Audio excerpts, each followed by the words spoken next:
പരിശുദ്ധമായ നാമവാഴ്ത്ത.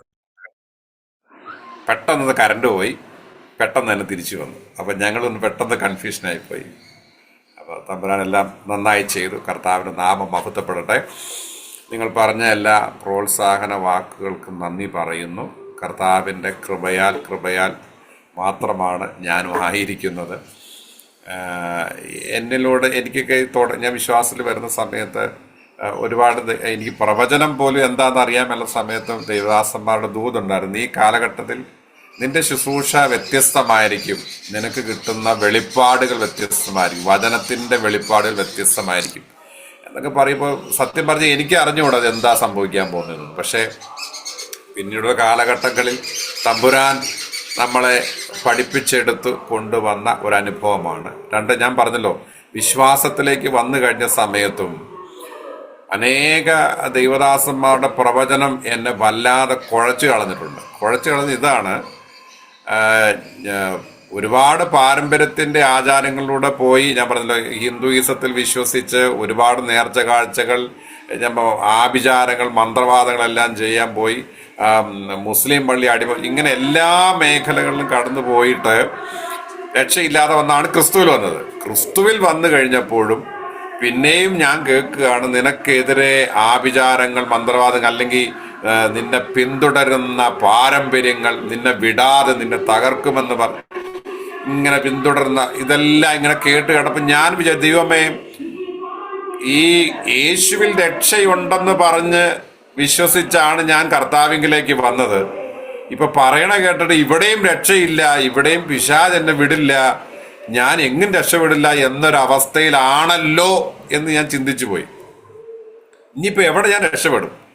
അങ്ങനെ ദൈവസന്നിധി ഇരുന്ന് പ്രാർത്ഥിക്കുകയും പൂസിക്കുകയും ചെയ്ത സമയങ്ങളിലാണ് കർത്താവ് ഇങ്ങനൊരു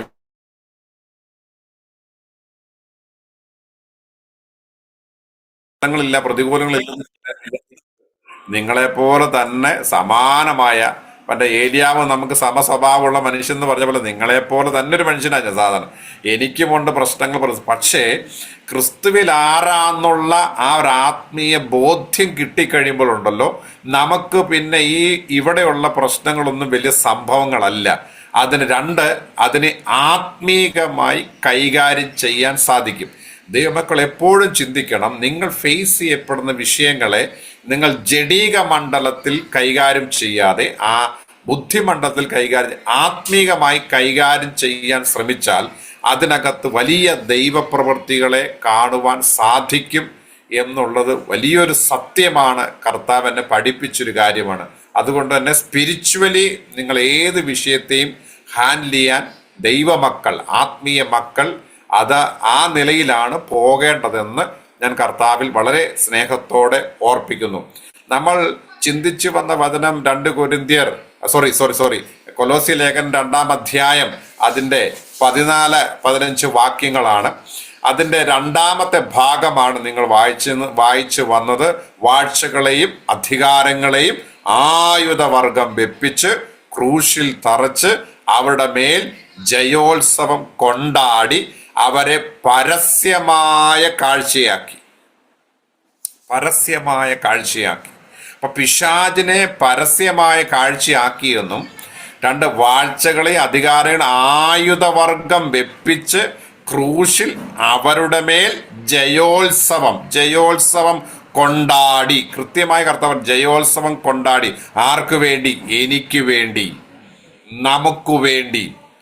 ആദാമിനെ പരാജയപ്പെടുത്തി, തന്ത്രങ്ങളിൽ കുരുക്കി പരാജയപ്പെടുത്തി, അവിടുന്ന് മാനവജാതിയെ മുഴുവനും അടിമകളാക്കി വെച്ച പൈശാചിക പദ്ധതികളെ മുഴുവനും ക്രൂശിൽ കർത്താവ് പൊളിച്ചു കളഞ്ഞു. സകല അധികാരങ്ങളെയും ആയുധവർഗം വെപ്പിച്ചു. കണ്ടോ? അപ്പൊ പിശാച് ഇപ്പോൾ പുതിയ നിയമത്തിൽ നമ്മൾ മനസ്സിലാക്കണം, പിശാച് ആയുധം ഇല്ലാത്തവനാണ്. പുതിയ നിയമത്തിൽ മനസ്സിലാക്കണം, പിശാച് ആയുധം ഇല്ലാത്തവനാണ്. അപ്പോൾ തന്നെ കർത്താവിൽ വിശ്വസിക്കുന്ന നമ്മുടെ മേൽ ദൈവത്തിന്റെ അധികാരത്തെ പകർന്നു തന്നിട്ടുണ്ട്. അതൊക്കെയാണ് നമ്മൾ കഴിഞ്ഞ ആഴ്ചകൾ ചിന്തിച്ചു പോന്നത്. അല്ലെ? ക്രിസ്തുവിന്റെ മേൽ പകർന്ന സകല അധികാരങ്ങളും തന്റെ ശരീരമാകുന്ന സഭയ്ക്ക് കൈമാറി, സഭയ്ക്ക് കൊടുത്തു എന്ന് നമ്മൾ പറഞ്ഞു. എഫേസ് ലേഖനം 1:22 ഒക്കെ നമ്മൾ കഴിഞ്ഞ ആഴ്ചയിൽ ചിന്തിച്ചതാണല്ലോ. അപ്പോൾ ആ ദൈവിക അധികാരം നമ്മുടെ മേൽ, പിശാചിന്റെ മേലല്ല പുതിയ നിയമത്തിൽ അധികാരം, യേശുവിൽ വിശ്വസിക്കുന്ന നമ്മുടെ മേലാണ് അധികാരം. അപ്പൊ ഏതനിൽ നഷ്ടപ്പെട്ട ആ ദൈവിക അധികാരത്തെ അതിൻ്റെ ശ്രേഷ്ഠതയോടെ ക്രിസ്തു തൻ്റെ സഭയിലേക്ക് കൈമാറി, പിശാചിന്റെ മേൽ ആയുധമില്ലാതെയും കർത്താവിന്റെ ശരീരമാകുന്ന സഭ സർവായുധവർഗം ധരിക്കപ്പെട്ട അനുഭവത്തിലും നിൽക്കുന്ന ഒരാത്മീയ വെളിപ്പാടാണ് നമ്മുടെ ജീവിതത്തിൽ നാം പ്രാപിക്കേണ്ടത്. നമ്മുടെ എല്ലാവരുടെയും പ്രശ്നം എന്താണെന്ന് നമ്മൾ ഇപ്പോഴും ഹൈലൈറ്റ് ചെയ്യപ്പെടുന്ന പറയുന്ന കാര്യം, അയ്യോ പിശാച്, അവൻ്റെ പോരാട്ടം. അയ്യോ എൻ്റെ പൊന്നു പാസ്റ്ററെ, 3 ദിവസം ഞങ്ങൾ ഉപവാസം ഇരുന്നു.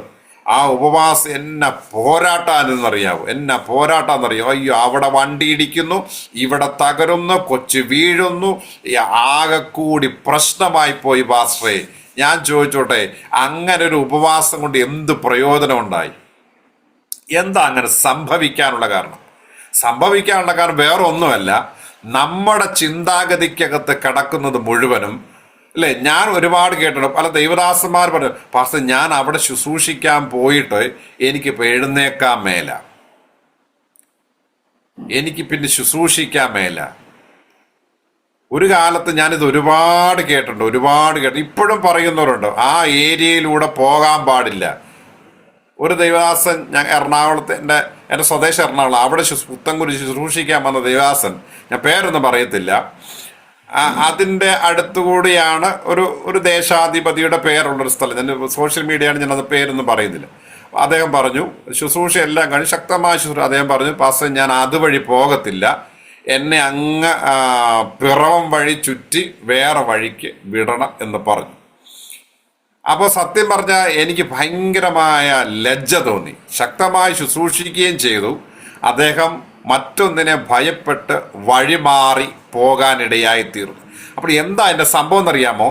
അകത്ത് കിട്ടിയ കാഴ്ചപ്പാടിൻ്റെ പ്രശ്നമാണ്, അകത്ത് കിട്ടിയ വെളിപ്പാടിൻ്റെ പ്രശ്നമാണ്. കർത്താവിൻ്റെ വചനത്തിൽ ഞാൻ ആരാണെന്നുള്ള ബോധ്യത്തെക്കുറിച്ച് അദ്ദേഹത്തിന് കിട്ടിയ തെറ്റായ വെളിപ്പാടുകളുടെ പ്രശ്നമാണ് അതിൻ്റെ കാരണം. ആ വെളിപ്പാട് അങ്ങനെ കിടക്കുന്നുണ്ട്. മക്കൾ എപ്പോഴും മനസ്സിലാക്കണം, ഉപവാസ പ്രാർത്ഥനകൾ ജയോത്സവമാണ്. നിങ്ങളുടെ മൈൻഡിൽ നിന്ന് പോകരുത്. ഉപവാസ പ്രാർത്ഥനകൾ ജയോത്സവമാണ്. പിശാചിന് അധികാരമില്ല, അവന് തന്ത്രമാണുള്ളത്. തന്ത്രം, അവന്റെ തന്ത്രങ്ങളെ നിങ്ങൾ അറിയാത്തവർ അല്ലല്ലോ. കണ്ടോ, ആ പിശാചിന്റെ തന്ത്രത്തെ പോലും മുൻകൂട്ടി അറിയാനുള്ള ദൈവിക അധികാരം ദൈവസഭയ്ക്കുണ്ട്, ദൈവ മക്കൾക്കുണ്ട്. ഇത് നമ്മൾ മനസ്സിലാക്കണം. അതുകൊണ്ട് ഉപവാസ പ്രാർത്ഥന വരുമ്പോൾ ദൈവമേ എന്ത് പോരാട്ടമാണോ വരാൻ പോകുന്നത്, എവിടാണ് ഇടിക്കാൻ പോകുന്നത്, ആരാണോ വീഴാൻ പോകുന്നത്, ഇങ്ങനെ ചിന്തിച്ചുകൊണ്ടാണ് പലരും ഇരിക്കുന്നത്. ഇങ്ങനെ ചിന്തിച്ചു. ആ ചിന്ത മനസ്സിൽ നിന്ന് മാറ്റിയിട്ട് ഉപവാസ പ്രാർത്ഥനയ്ക്കകത്ത് കർത്താവിൻ്റെ മഹത്വം ഏതെല്ലാം മേഖലകളിലാണ് വെളിപ്പെടാൻ പോകുന്നത്, എൻ്റെ പ്രാർത്ഥനയുടെ മറുപടിയുടെ മേൽ ഏതെല്ലാം അത്ഭുതങ്ങളാണ് സംഭവിക്കാൻ പോകുന്നത്, പിശാചിൻ്റെ ഏതെല്ലാം കോട്ടകളും തന്ത്രങ്ങളുമാണ് ഇടിഞ്ഞു വീഴാൻ പോകുന്നത് എന്ന ചിന്താഗതിയായിരിക്കണം വീണ്ടെടുക്കപ്പെട്ട ദൈവമക്കളുടെ ഉപവാസ പ്രാർത്ഥന നിങ്ങൾ കൊണ്ടുവരേണ്ടത്. ഇന്ന് ഉപവാസ പ്രാർത്ഥന ഞങ്ങളുടെ സഭയിലുണ്ട്. ഞങ്ങൾക്ക് ആർക്കും ഒരു പേടിയില്ല. ആരുടെ വണ്ടി ഇടിക്കുമെന്നോ ആര് വീഴുമെന്നോ ഒരു പേടിയില്ല. ഒരു കാലത്ത് ഞാനിത് പേടിച്ചിരുന്നു. ഒരു കാലത്ത് ഞാൻ പേടിക്കുകയും അത് സംഭവിക്കുകയും ചെയ്യുന്നത് കണ്ടത്. ഞാൻ എന്ത് പേടിച്ചോ അതാണ് സംഭവിച്ചത്. സോ ആയുധമില്ലാത്ത പിശാചിന് നമ്മൾ ആയുധം കൊണ്ടു ചെന്ന് കൊടുക്കുന്ന ഒരവസ്ഥ. പിശാചിന് ആയുധമേ ഇല്ല, തന്ത്രമാ. ഏതെന്തോട്ടത്തിൽ ആയുധമാണ് പിശാച് ഉപയോഗിച്ചത്? അല്ല, തന്ത്രമാണ് ഉപയോഗിച്ചത്. അന്ന് അതിനെ ജയിക്കാനോ മനസ്സിലാക്കാനോ ഉൾക്കൊള്ളാനോ ഹൗവയ്ക്ക് പറ്റില്ല. പക്ഷെ പുതിയ നിയമത്തിൽ കൃത്യമായി കർത്താവ് നമുക്ക് വെളിപ്പാടായി ലേഖനങ്ങളായി നമുക്ക് എഴുതി നമ്മുടെ കയ്യിൽ എത്തിച്ച് തന്നു. നീ ക്രിസ്തുവിൽ ആരാണ്, എന്താണ്, ആ ബോധ്യത്തിൽ നിൽക്കുമ്പോൾ നമ്മുടെ പ്രാർത്ഥനകൾ ജയോത്സവങ്ങളാണ് എന്ന് മനസ്സിലാകാതെ പോകരുത്. നമുക്ക് ആ ഒരു ചിന്ത എങ്ങനെയാണ് ആ വചനപ്രകാരം? ഒരു കാര്യവും ദൈവവചനത്തിനില്ലാത്തത് നിങ്ങളോട് പറഞ്ഞു തരില്ല. ഞാൻ വിശ്വസിക്കുന്നത് ഇതാണ് എന്ന് ഒരിക്കലും പഠിപ്പിക്കില്ല. വചനത്തിൽ കൃത്യമായി വായിച്ചും മനസ്സിലാക്കിയും തന്ന് മാത്രമേ ഞാൻ നിങ്ങളെ വചനത്തിൽ പഠിപ്പിക്കുകയുള്ളൂ. അപ്പോൾ കർത്താവ് നമുക്ക് വേണ്ടി ചെയ്ത ക്രൂശിലെ ആ മരണത്തിലൂടെ നമുക്ക് വേണ്ടി ചെയ്ത കാര്യങ്ങളിലേക്ക് പോകാം. അപ്പോൾ ഏദൻ തോട്ടത്തിൽ ആദം പാപത്താൽ മരിച്ചു, പിശാചിന് കീഴടങ്ങി, ദൈവത്തിൽ നിന്ന് അകന്നുപോയി, ആ ബന്ധം നഷ്ടപ്പെട്ടു. പക്ഷേ കർത്താവിൻ്റെ ക്രൂശ് മരണത്താൽ കർത്താവ് ആ ബന്ധത്തെ പുനഃസ്ഥാപിച്ച് നമ്മളിലേക്ക് ആ ബന്ധത്തെ തിരികെ കൊണ്ടുവരുന്ന, ആ അധികാരത്തെ തിരികെ നൽകിത്തരുന്ന അനുഭവങ്ങളെ നമുക്ക് കാണുവാനായിട്ട് സാധിക്കും. എഫേസ്യ ലേഖനം 2 അധ്യായം അതിന്റെ 7 വാക്യം വായിക്കാം. എഫേസ്യർ 2:7.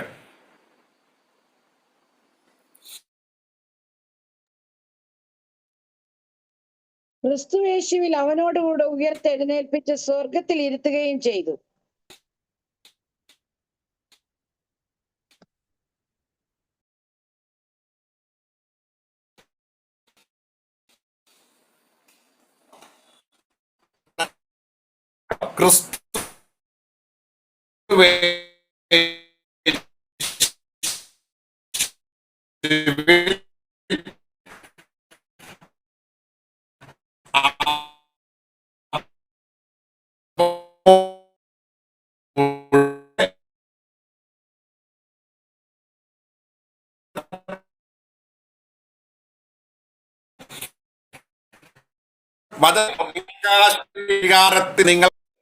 അധികാരത്തിന് കീഴടങ്ങിയിരുന്ന നിങ്ങളെ ക്രിസ്തുവിൽ എന്ത് ചെയ്യുന്നറിയാമോ? ഉയർത്തെഴുന്നേൽപ്പിച്ച് സ്വർഗത്തിൽ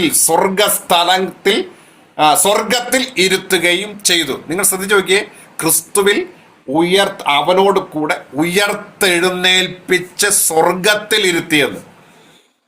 നമുക്ക് ഇതൊക്കെ ഉൾക്കൊള്ളാൻ കഴിയാത്ത കുറെ സംഭവങ്ങളാണ്. നമ്മളെ ഉയർത്തെഴുന്നേൽപ്പിച്ചെന്നോ സ്വർഗത്തിൽ ഇരുത്തിയെന്നോ, ഇതൊക്കെ ആത്മമണ്ഡലത്തിൽ നടക്കുന്ന കാര്യങ്ങളാണ്. ആത്മമണ്ഡലത്തിൽ. കാരണം എന്താണെന്നറിയുമോ? ഏദൻ തോട്ടത്തിൽ ആ സ്വർഗീയ അനുഭവത്തിനകത്ത് നിന്ന് ആദമും ഹൗവയും പാപം ചെയ്ത് ആ സ്വർഗീയ അനുഭവം മുഴുവനും അവർക്ക് നഷ്ടപ്പെട്ടു പോയി. ദൈവം ഇറങ്ങി വന്നപ്പോഴേ എന്ത് ചെയ്തു? ആദം ഓടി ഒളിച്ചു. ആ ബന്ധം പോയി, എല്ലാം നഷ്ടപ്പെട്ടു പോയി. പക്ഷേ ഇവിടെ ക്രിസ്തുവിന്റെ മരണത്തിലൂടെ സംഭവിച്ച എന്താണെന്നറിയാമോ? പിശാചിന്റെ സകല തന്ത്രങ്ങളും പദ്ധതികളും എല്ലാം പൊളിയപ്പെടുകയും ഏദൻ തോട്ടത്തിൽ നഷ്ടപ്പെട്ട ആ ബന്ധം ഉണ്ടല്ലോ, ആ സ്വർഗീയ അനുഭവം വെളിപ്പെടുന്ന ബന്ധം ഉണ്ടല്ലോ, അത് യേശു ക്രിസ്തുവിലൂടെ ക്രിസ്തുവിൽ വിശ്വസിക്കുന്നവർക്ക് വീണ്ടും അത് പുനഃസ്ഥാപിക്കപ്പെട്ടു. കണ്ടോ? ഏതനിൽ നഷ്ടപ്പെട്ട ആ ബന്ധം ക്രിസ്തുവിലൂടെ കൊണ്ടുവരികയാണ്. ഇവിടെ ഉയർത്തെഴുന്നേൽപ്പിക്കുക. എവിടെ നിന്ന്? പാപത്തിൽ നിന്ന്, മരണത്തിൽ നിന്ന് നമ്മളെ ഉയർത്തെഴുന്നേൽപ്പിച്ച് എവിടെ? സ്വർഗീയ അനുഭവത്തിൽ, സ്വർഗസ്ഥലങ്ങളിൽ, സ്വർഗത്തിൽ നമ്മൾ യേശു ഇരിക്കുന്ന ഇടമായ സ്വർഗീയ അനുഭവത്തിനകത്ത് നമ്മളെ കൊണ്ടുവന്നിരുത്തി. കണ്ടോ? എത്ര ശ്രേഷ്ഠകരമായ ഒരു കാര്യമായി പറഞ്ഞിരിക്കുന്നത്. അത് തന്നെയാണ് കൊലോസ്യ ലേഖനത്തിനകത്ത് പറയുന്നുണ്ട്. കൊലോസ്യർ 2:12 വായിച്ചേ. കൊലോസ്യർ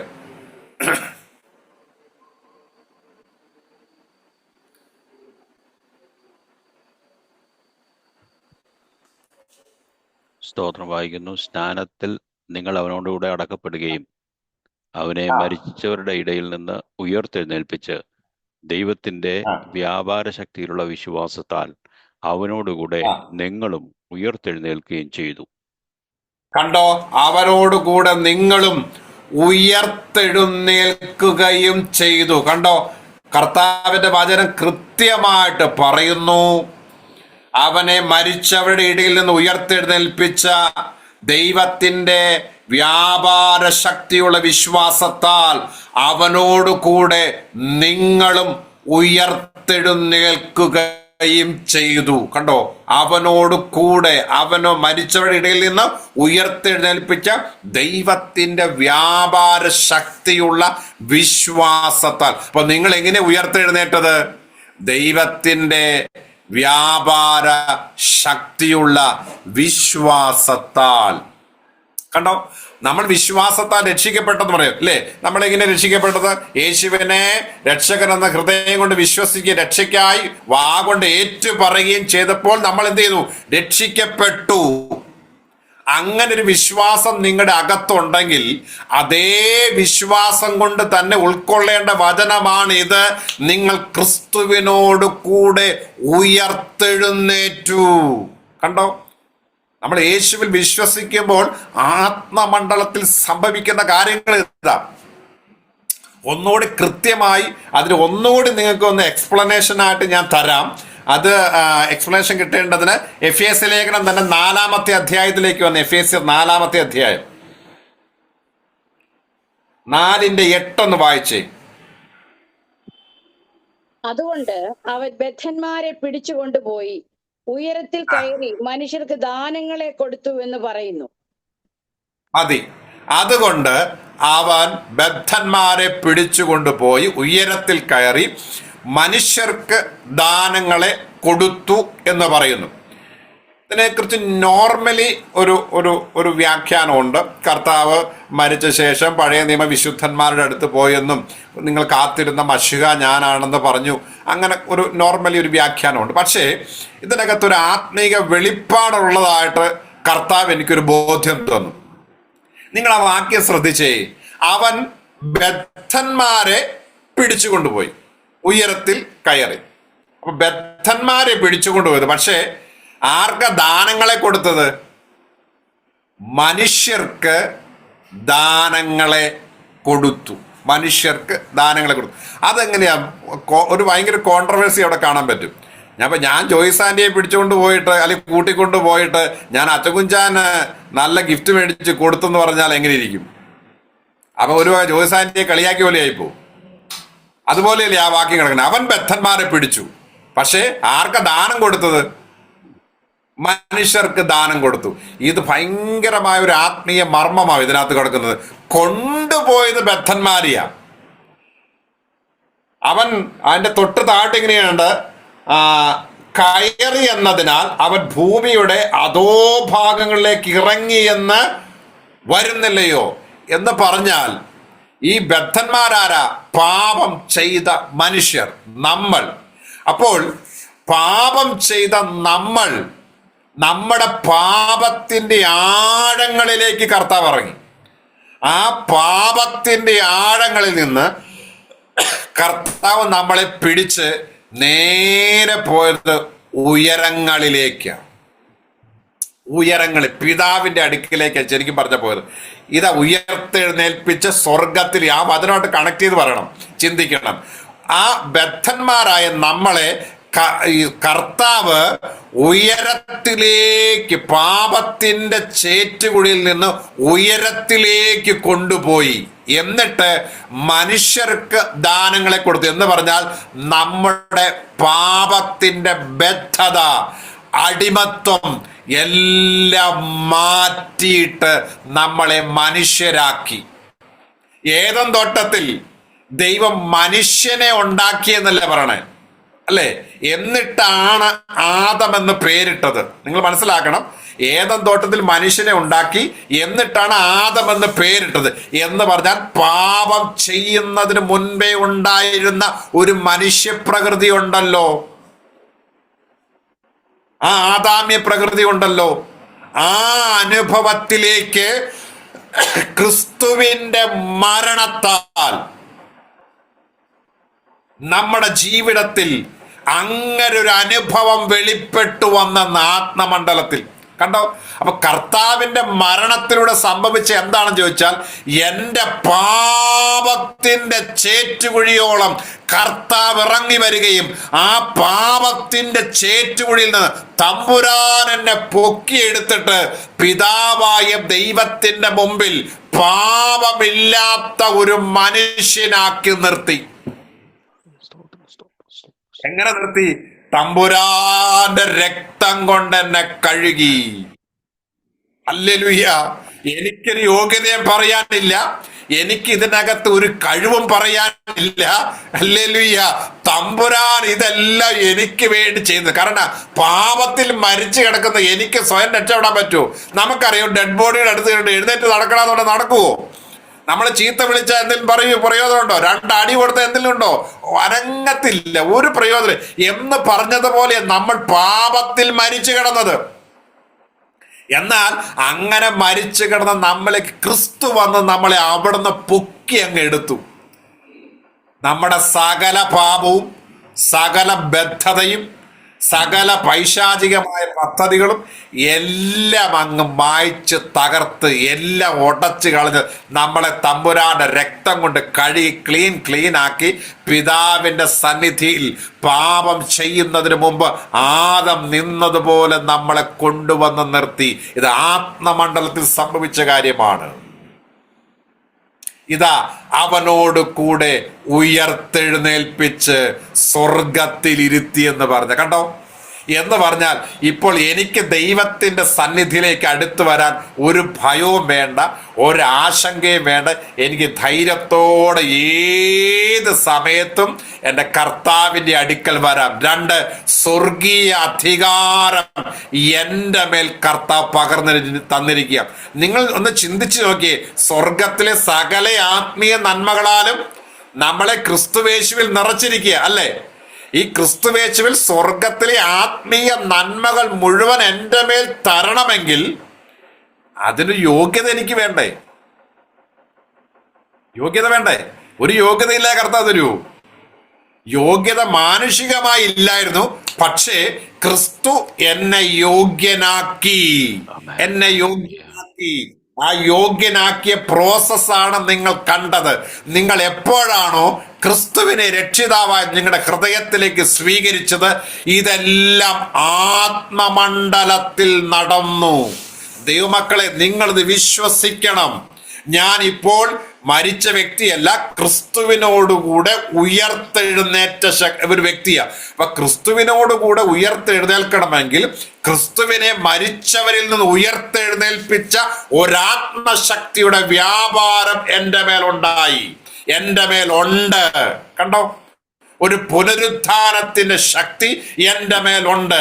എന്നെ ഉയർത്തെഴുന്നേൽപ്പിച്ച ശക്തി കണ്ടോ? എന്നെ ഉയർത്തെഴുന്നേൽപ്പിച്ച് ശക്തിപ്പെടുത്തുക മാത്രമല്ല, എൻ്റെ മേൽ ആ സ്വർഗീയ ദാനങ്ങളെ, സ്വർഗീയ അധികാരങ്ങളെ എൻ്റെ മേൽ നൽകി തന്നു. കണ്ടോ?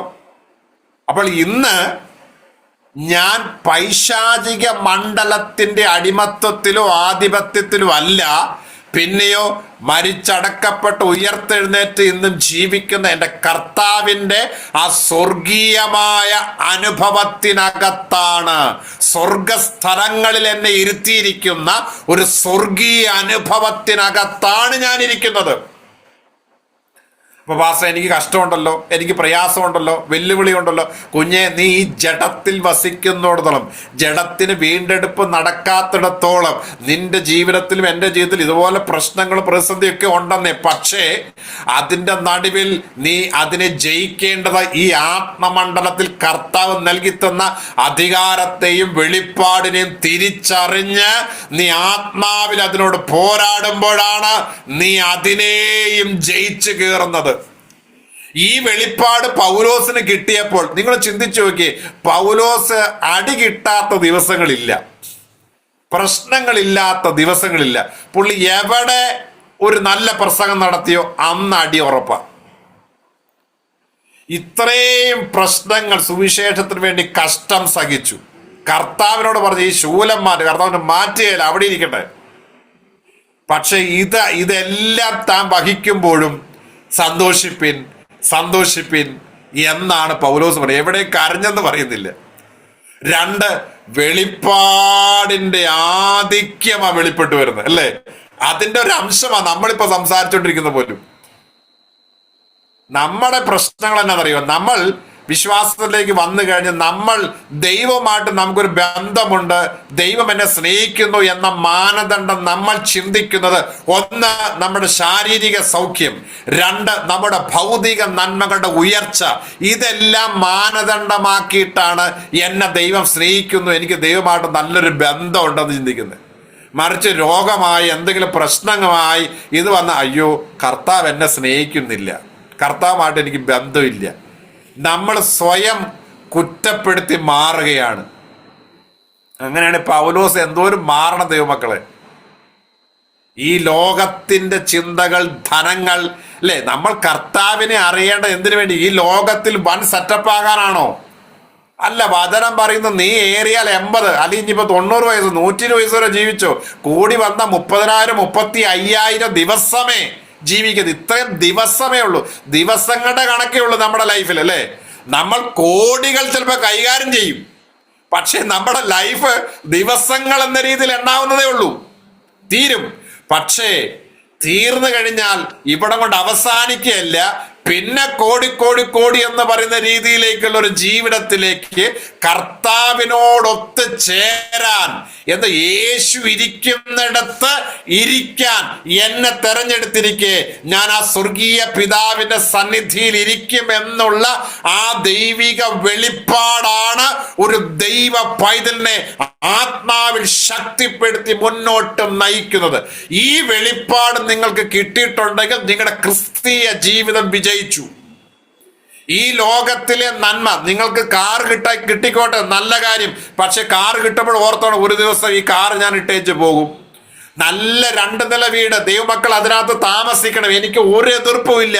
പക്ഷെ 2 നില വീട്ടിൽ താമസിക്കുമ്പോഴും ഇത് ഞാൻ ഇട്ടിട്ട് ഒരു സ്വർഗീയ ഭവനത്തിലേക്ക് ഞാൻ പ്രവേശിക്കും എന്നുള്ള വെളിപ്പാട് അകത്ത് കത്തിക്കൊണ്ട് വേണം ആ വീട്ടിൽ ജീവിക്കാൻ.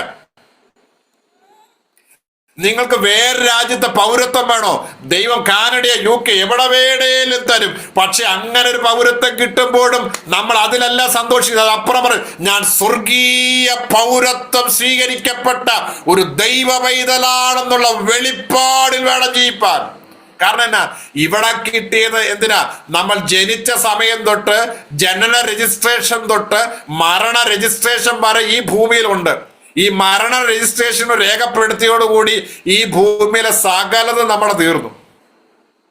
പക്ഷെ സ്വർഗത്തിൽ നീ പേരെഴുതപ്പെട്ട് അതിൽ ഉറച്ചിരിക്കുന്ന ഒരു വ്യക്തിയാണെങ്കിൽ നിത്യമായത് ഒന്നിലേക്ക് നീ പ്രവേശിക്കും എന്നുള്ള വെളിപ്പാടിൽ വേണം ദൈവ പൈതലെ നമ്മൾ ജീവിക്കുക. അതുകൊണ്ട് എന്തെല്ലാം നന്മ കിട്ടിയാലും ആദ്യം ഓർക്കും, കർത്താവേ അങ്ങ് ഈ ഭൂമിയിൽ ജീവിക്കാൻ തന്ന നന്മയ്ക്ക് നന്ദി, പക്ഷെ ഇതെല്ലാം വിട്ടേച്ച് ഞാൻ അങ്ങനെ സന്നിധി വരും.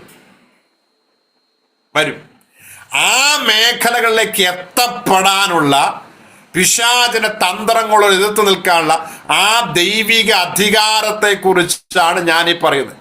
ആ നിത്യതയിലേക്കുള്ള വഴി സുഗമമാക്കുക എന്ന് പറഞ്ഞാൽ നമ്മുടെ അകത്ത് കിട്ടുന്ന വെളിപ്പാടുണ്ടല്ലോ, ഞാൻ ആരാണ്, ഞാൻ എന്താണ്, സ്വർഗത്തിലേക്ക് ഞാൻ എങ്ങനെ പോകാം. ഇന്ന് ഞാൻ പറയാം, ഞാൻ തുടക്കത്തിലെ പറഞ്ഞു, പല വിശ്വാസികളോട് സ്വർഗത്തിൽ പോകുമെന്ന് വെച്ചാൽ ഒരുറപ്പുമില്ല.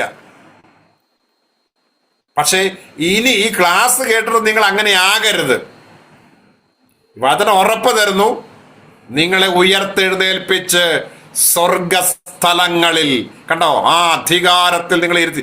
ഇതുകൊണ്ട് പൗലോസ് പോലൊരു പ്രശ്നത്തിന്റെ മുമ്പിൽ തകർന്നു പോയി, അല്ലെങ്കിൽ മരണത്തോട് മല്ലടിച്ച് പൗലോസ് പറയും, ഞാൻ 3-ാം സ്വർഗത്തോളം എടുക്കപ്പെട്ടു. കണ്ടോ, ആ സ്വർഗീയ വെളിപ്പാട് അക്ഷരീകമായി പൗലോസ് കണ്ടു. തന്റെ അനുഭവത്തിൽ 3-ാം സ്വർഗത്തോളം എടുക്കപ്പെട്ടു. പൗലോസിന് അത് ഭയങ്കര ഉറപ്പായി. അതാ നമുക്കിത് എഴുതി തന്നത്. കുഞ്ഞെ, നിങ്ങൾ ധൈര്യമായിട്ടിരിക്കേ. ആ സ്വർഗം, 3-ാം സ്വർഗം എന്ന് പറഞ്ഞാൽ പിതാവിന്റെ വലതുഭാഗം കണ്ടത്, യേശു ഇരിക്കുന്ന ഇടമാ കണ്ടത്. ആ ഒരു വെളിപ്പാട് നമ്മുടെ അകത്തുണ്ടാകണം. ഞാൻ ഓൾറെഡി ഉയർത്തെഴുന്നേറ്റ് സ്വർഗ സ്ഥലങ്ങളിൽ എന്റെ കർത്താവ് എന്നെ സെറ്റാക്കി നിർത്തിയിരിക്കുക. ആ വെളിപ്പാട് അകത്ത് കിട്ടി വേണം നമ്മുടെ വിശ്വാസ ജീവിതത്തെ മുന്നോട്ട് മുന്നോട്ട് മുന്നോട്ട് കൊണ്ടുപോകാൻ. അപ്പൊ ബദ്ധന്മാരെ പിടിച്ച് അവൻ ഉയരത്തിൽ കയറി. ഇനി നിങ്ങൾ ബദ്ധരല്ല, ഈ ഡിവൈസിനകത്ത് ഇരിക്കുന്ന ആരും ബദ്ധരല്ല, ബന്ധിക്കപ്പെട്ടവരല്ല. ക്രിസ്തുവിൽ സ്വതന്ത്രമാക്കപ്പെട്ട, ക്രിസ്തുവിൽ പുതിയ ജീവനിലേക്ക് പ്രവേശിക്കപ്പെട്ട, ക്രിസ്തുവിൽ സ്വർഗീയ അധികാരത്തിന്റെ കൈമാറ്റം ലഭിച്ച അനുഗ്രഹിക്കപ്പെട്ട വിശുദ്ധ ഗണമാണ് ഈ ഡിവൈസിനകത്തിരിക്കുന്നത്. കർത്താവിന്റെ വിശുദ്ധ സഭയാണ് ഈ ഡിവൈസിനകത്തിരിക്കുന്നത്.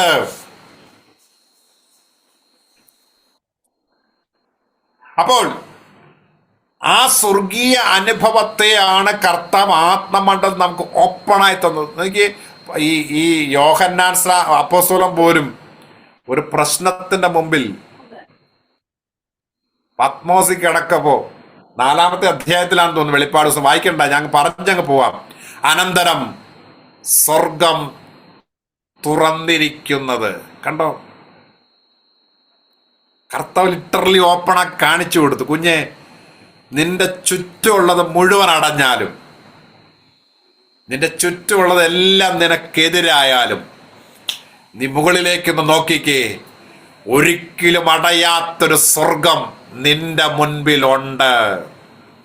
കണ്ടോ, ഇത് ദൈവത്തിന്റെ അകത്തൊരു വെളിപ്പാടായി തന്നെ നിൽക്കണം. എന്തെല്ലാം പ്രശ്നം വന്നാലും ക്രൂശിൽ എനിക്ക് ഓപ്പണാക്കി തന്ന ഒരു സ്വർഗീയ അനുഭവം എനിക്കുണ്ട്, ഒരു സ്വർഗം എനിക്കുണ്ട്. അതെന്റെ മുമ്പിൽ അടയത്തില്ല. കണ്ടോ, നമുക്ക് സ്വർഗം തന്ന വെളിപ്പാടുകളായത്.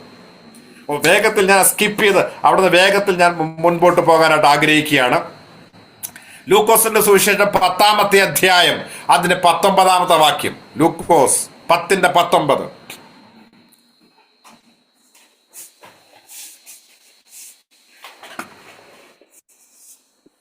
പാമ്പുകളെയും തേളുകളെയും ശത്രുവിന്റെ സകല ബലത്തെയും ചവിട്ടുവാൻ ഞാൻ നിങ്ങൾക്ക് അധികാരം തരുന്നു.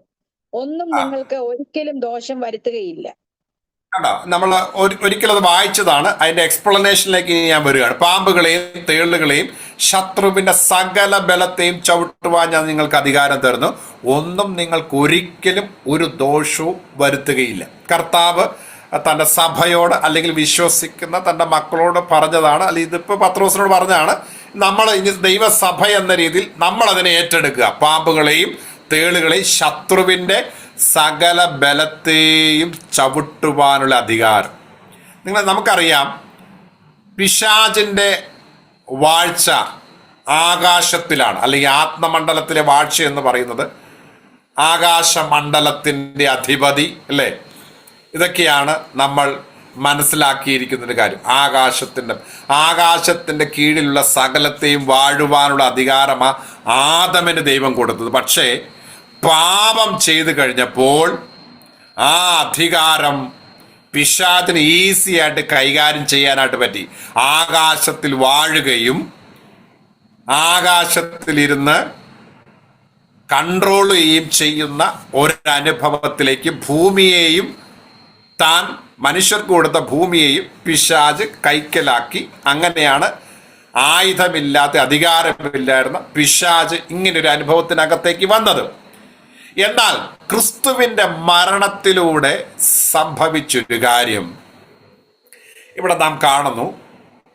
പാമ്പുകളെയും തേളുകളെയും ശത്രുവിന്റെ സകല ബലത്തെയും ചവിട്ടുവാനുള്ള അധികാരം,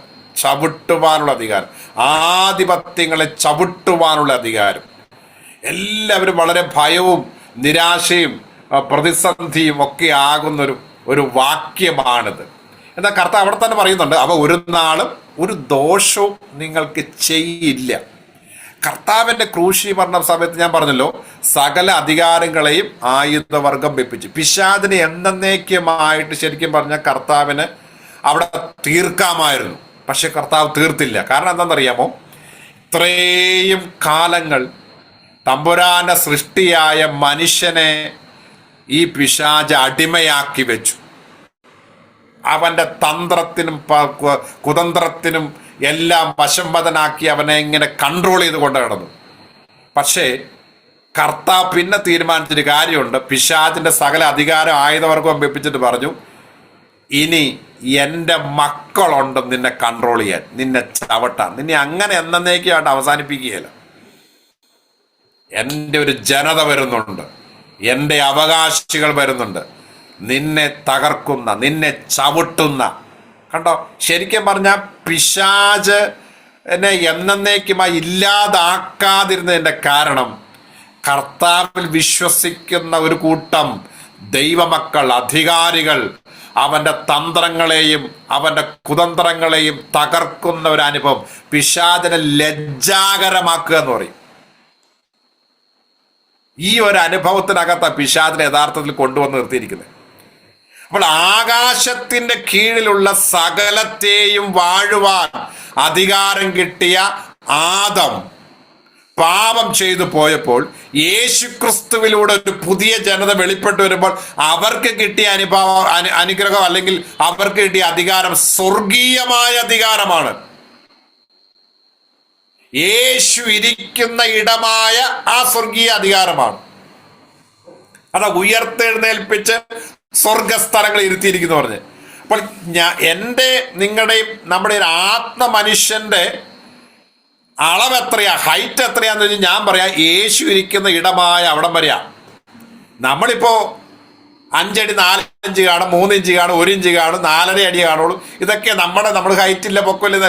പക്ഷെ നമ്മുടെ ആത്മമനുഷ്യന്റെ ഹൈറ്റ് എത്രയാന്ന് ചോദിച്ചാൽ യേശു ഇരിക്കുന്ന ഇടമായ അവിടം വരെയാ. കണ്ടോ, നമ്മുടെ അധികാരത്തെ ഇത് കാണിക്കുന്നത്, അധികാരത്തെ. അപ്പോൾ ഈ അധികാരമുള്ള നാം പിശാചിന്റെ പദ്ധതികളെ ചവിട്ടി മെതിക്കുമെന്ന് വചനം കൃത്യമായി പറയുന്നു. പാമ്പുകളെയും തേളുകളെയും ശത്രുവിന്റെ സകല ബലത്തെയും ചവിട്ടും. കണ്ടോ, അപ്പൊ പരാജയപ്പെട്ട പിശാചിനെ അവൻ തന്ത്രവുമായി വരുമ്പോൾ കർത്താവിന്റെ വചനം ഉറപ്പ് തരുന്നു, കുഞ്ഞെ നീ ഭയപ്പെടണ്ട, അതിനെ ചവിട്ടുവാനുള്ള അധികാരം നിന്റെ മേലുണ്ട്. നിനക്കെതിരെ വരുന്ന, തന്ത്രമൊരുക്കി വരുന്ന പിശാചിനെ ചവിട്ടുവാനുള്ള അധികാരം നിന്റെ മേലുണ്ട്. അതെത്ര പേർക്ക് അതിനെ ഉൾക്കൊള്ളാൻ പറ്റും? നമ്മളാകെ പേടിച്ചും ഭയന്നുമല്ലേ പിശാച് എന്ന് കേൾക്കുമ്പോഴും സാത്താൻ, പോരാട്ടം എന്നെല്ലാം കേട്ട് നമ്മൾ ഭയപ്പെടുകയും വല്ലാത്തൊരു മാനസിക അവസ്ഥയിൽ ആകുന്ന ഒരു അനുഭവമാണ്. പക്ഷെ വചനം ഉറപ്പ് പറയുന്നു, അവ ഒരു നാളും ഒരു ദോഷവും നിങ്ങൾക്ക് ചെയ്യുക ഇല്ല. ഇത് നാം കർത്താവിന്റെ സന്നിധിയിൽ നിന്ന് പ്രാപിക്കുന്ന ഒരു വെളിപ്പാട്. നമുക്ക് ഈ കർത്താവിന്റെ ബെന്നിഹിൻ, റെയ്നാഡ് ബോങ്കെ, അതുപോലെ യോങ്കിച്ച്, ഇങ്ങനെയുള്ളവരെ കുറിച്ചൊക്കെ നമുക്ക് എല്ലാവർക്കും അറിയാവുന്ന കാര്യമാണ്. ഒരുപക്ഷെ നിങ്ങൾ അവരുടെ ഒരുപാട് നെഗറ്റീവ്സ് ഒക്കെ കേട്ടിട്ടുണ്ടാകാം. പക്ഷെ അവരിൽ ഒരു പോസിറ്റീവായിട്ടുള്ള ഒരു സംഭവം ഞാൻ പറയാം. ഒരിക്കൽ ബെന്നിഹിൻ ഒരു രാജ്യത്ത് ചെന്ന് കഴിഞ്ഞപ്പോൾ അവിടുത്തെ ആ മീറ്റിംഗിൽ വിളിച്ച ദേവദാസൻ പറഞ്ഞു, മിസ്റ്റർ ബെന്നിഹിൻ, പാസ്റ്റർ ബെന്നിഹിൻ, നിങ്ങളൊരു കാര്യം അറിയണം, ഇവിടത്തെ ദേശാധിപതി എന്ന് പറഞ്ഞാൽ എന്നാ സംഭവം എന്നറിയാമോ? ഇവിടെ ആരെയും ജീവിക്കാനോ ഉയർത്താനോ സമ്മതിക്കില്ല, അതാണ് ഇതാണെന്ന് പറഞ്ഞ് ഇങ്ങനെ ഭയങ്കരമായിട്ട് ഹൈലൈറ്റ് ചെയ്യാം. കുറച്ചു നേരം കഴിഞ്ഞപ്പോൾ ബെന്നിഹിൻ എഴുന്നേറ്റിട്ട് തൻ്റെ കാലിങ്ങനെ മടക്കി ഷൂവിനകത്തോട്ട് നോക്കി. അപ്പോൾ പാസ്റ്റർ എന്ത് പറ്റി, ഷൂവിൽ എന്തെങ്കിലും മുള്ളു കൊണ്ടോ ആണി കൊണ്ടോ എന്താ സംഭവിച്ചതെന്ന് ചോദിച്ചു. ബെന്നിഹിൻ പറഞ്ഞ എന്താണെന്നറിയുമോ? താങ്കൾ പറഞ്ഞ ആ പിശാചിനെ ഞാനൊന്ന് നോക്കുകയായിരുന്നു. കണ്ടോ, റെവലേഷൻ കണ്ടോ? എങ്ങനെ പിന്നെ ഇദ്ദേഹം ഇത്ര പവർഫുൾ ആയിട്ട് മിനിസ്ട്രി ആയിരിക്കും? അദ്ദേഹത്തിന്റെ വെളിപ്പാട് കൃത്യമായിട്ട് കത്തിയിരിക്കുകയാണ്. ഇത്രയും നേരം ഹൈലൈറ്റ് ചെയ്ത് പറഞ്ഞ ആ സംഭവം പുള്ളിയുടെ കാലിന്റെ കീഴിലാണ്. കണ്ടോ? യോങ്കിച്ചയുടെ അനുഭവത്തെ എങ്ങനെ എഴുതിയിട്ടുണ്ട്? ഒരു രാജ്യത്ത് ചെന്നപ്പോൾ യോഗിച്ച രാത്രി ഹോട്ടൽ മുറി കിടന്നുറങ്ങുകയാണ്. അക്ഷരികമായി ആ റൂമിനകത്ത് പിശാച് വെളിപ്പെട്ടു. ആ റൂമിന്റെ ടേബിളിൽ കിടന്ന് എല്ലാം അടിച്ച് തകർത്ത് പൊളിച്ചിങ്ങനെ വല്ലാത്ത കുഴപ്പമുണ്ടാക്കി. ശബ്ദം കേട്ട് യോഗിച്ച തിരിഞ്ഞു നോക്കി, സംഭവം ഇതാണെന്ന് കണ്ടു. യോഗി ചോദിച്ചു, ആ നീയായിരുന്നോ എന്ന് ചോദിച്ചു തിരിഞ്ഞു കിടന്നു. നമ്മളായിരുന്നെങ്കിലോ പേടിച്ച് വിറച്ച് ചത്തേന്, സ്പോട്ടിൽ തീരും. കാരണം നമ്മുടെ അകത്ത് കിടക്കുന്ന സംഭവം എന്നാ, പിശാച് വന്നാൽ നമ്മളെ കൊല്ലും, തീർന്നു.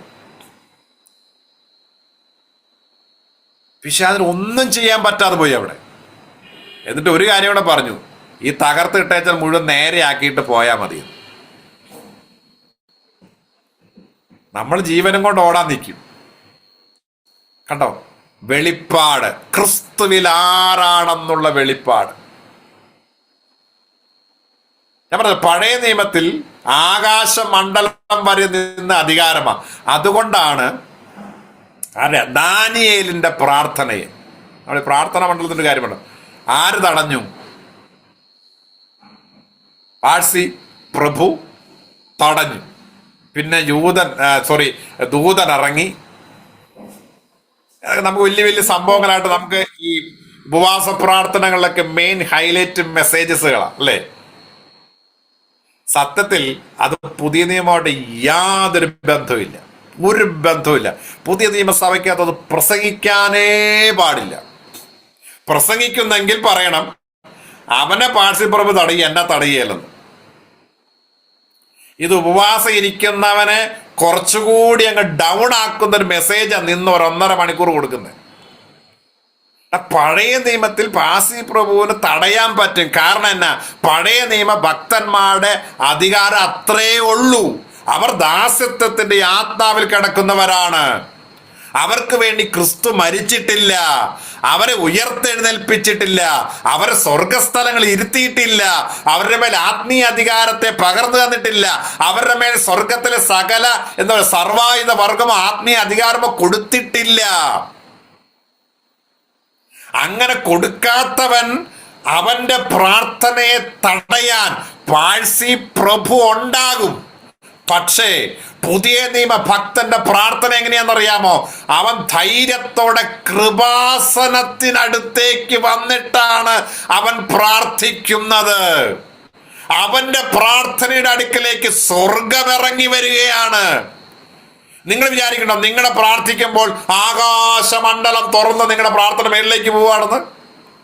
നോ, നിങ്ങൾ അതിവിശുദ്ധ സ്ഥലത്തെ, അവിടെയല്ലേ കൃപാസനം ഇരിക്കുന്നേ, അവിടെ ഇരുന്നാണ് നിങ്ങൾ പ്രാർത്ഥിക്കുന്നത്. അവിടെ ഇരുന്ന് പ്രാർത്ഥിക്കുന്നതിന് ഇടയ്ക്ക് കയറി എവിടെ നിന്ന് പിശാച് വരുന്നു എനിക്ക് മനസ്സിലാകുന്നില്ല. പാഴ്സി പ്രഭുവിന്റെ തടസ്സമായിട്ട് വന്നേക്കെ ചിലര്.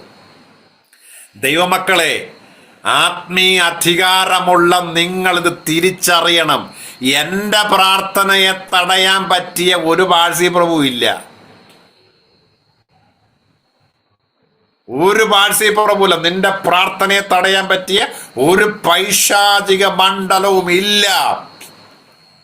നീ ആത്മാവിൽ ജാഗരിച്ചാൽ, നീ ആത്മാവിൽ പ്രാർത്ഥിക്കാൻ മുഴങ്കാൽ മടക്കിയാൽ സ്വർഗം നിന്റെ അടുക്കലേക്കാണ് ഇറങ്ങി വരുന്നത്. പഴയ നിയമം പുതിയ നിയമമുള്ള വ്യത്യാസം നമുക്കറിയാം. ഏതൊരു സങ്കീർത്തനത്തിൽ പറയല്ലോ, നിന്റെ പ്രാകാരങ്ങളിൽ പാർക്കുന്നത് അല്ലേ ഏറെ നല്ലത്. 82 സങ്കീർത്തനം സംതിങ്. പക്ഷെ അത് വെച്ച് നമുക്കിന്ന് പുതിയ നിയമത്തിൽ പ്രസംഗിക്കാൻ പറ്റുമോ? പുതിയ നിയമസഭയിൽ പ്രാകാരങ്ങളിൽ പാർക്കുന്നത് ദൈവമക്കളെ, എന്റെ കുഞ്ഞെ, നീ അതിവിശുദ്ധ സ്ഥലത്തിരിക്കുക, അവിടെ ഇരുന്നേച്ച. അതായത് PhD ഈ ഇതൊക്കെ നമ്മൾ ഈ മെസ്സേജ് കേൾക്കുമ്പോൾ നിങ്ങൾ ഓർക്കണം, PhD പഠിച്ചവൻ LKG ക്ലാസ്സിൽ കയറിയിരിക്കുക.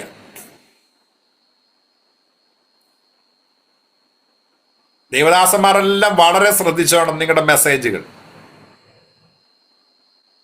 ക്രിസ്തുവിൽ ആരെന്നുള്ള ബോധ്യത്തിൽ നിന്ന് നിങ്ങൾ മെസ്സേജ് പറയാൻ തയ്യാറായാൽ പഴയ നിയമം പ്രസംഗിക്കണം, പക്ഷേ ക്രിസ്തുവിനെ വെളിപ്പെടുത്തി പ്രസംഗിക്കണം.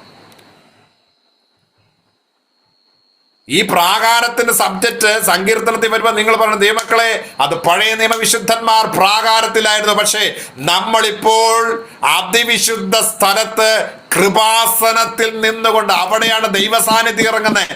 അവിടെ നിന്നുകൊണ്ട് നമ്മൾ ധൈര്യത്തോടെയാണ് പ്രാർത്ഥിക്കുന്നത്, ആരാധിക്കുന്നത്. കണ്ടോ, രണ്ടും രണ്ട് തലമാ. ഈ ന്യായപ്രമാണം ക്രിസ്തു എന്ന് പറഞ്ഞൊരു സബ്ജക്റ്റ് എനിക്കുണ്ട്, അതാണ് ഇടയ്ക്ക് കയറി വരുന്നത്. അപ്പോൾ നിങ്ങൾ മനസ്സിലാക്കണം ഈ ഒരു സംഭവത്തെ, ദൈവിക അധികാരത്തെ. അപ്പൊ പഴയ നിയമത്തിൽ ഒരു ഭക്തൻ പിശാചിനെ കാണണമെങ്കിൽ, ശരിയാ, പാഴ്സി പ്രഭു കാണണമെങ്കിൽ ഇങ്ങനെ മേളിലോട്ട് നോക്കണം. അയ്യോ പാഴ്സി പ്രഭു, ഇങ്ങനെ നോക്കണം. പുതിയ നിയമത്തിൽ ഒരു ഭക്തൻ പിശാചിനെ കാണണമെങ്കിൽ താഴോട്ട് നോക്കണം. എന്ത്, എന്റെ കാലിന്റെ അടിയിൽ ഇരുന്ന പിശാച് എന്ത് കണ്ടോ? ഇതാണ് വെളിപ്പാട്. ഇത്രയും സംഭവം നിങ്ങളുടെ മൈൻഡിൽ വെച്ചാൽ മതി. പാമ്പുകളെയും തേളുകളെയും ശത്രു സകലത്തെയും എന്ത് ചെയ്യാനാ? ചവിട്ടാൻ. കണ്ടോ, ആത്മമണ്ഡലത്തിൽ സ്വർഗം വരെയുള്ള അധികാരം നിന്റെ മേൽ തരുമ്പോൾ നിനക്ക് ധൈര്യമായിട്ട് പൈശാചിക മണ്ഡലത്തെ ചവിട്ടാം.